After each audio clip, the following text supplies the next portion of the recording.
السلام علیکم، میں ہوں امل عبدالغفار اور آپ دیکھ رہے ہیں KPN HD۔ الیکٹرانک ووٹنگ کا سوچنا بنا، الیکشن کمیشن کا EVM مشین قبول کرنے سے انکار۔ اسلام آباد الیکشن کمیشن آف پاکستان نے مقامی کمپنی سے خریدی گئی EVM مشینوں کو قبول کرنے سے صاف انکار کر دیا۔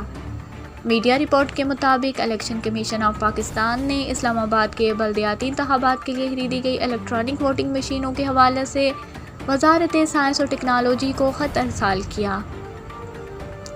الیکشن کمیشن نے اپنے خط میں لکھا کہ نجی مارکیٹ اور نجی فرم سے خریدی گئی مشینیں کسی صورت بھی قابل قبول نہیں ہوں گی، کیونکہ آئین کے تحت اوپن مارکیٹ سے مشینوں کی خریداری وزارت سائنس کا نہیں بلکہ الیکشن کمیشن کا کام ہے، جبکہ بیرون ملک سے مشینوں کی خریداری پر پیپرا رولز کے تحت ECP ٹینڈرنگ کرے گا۔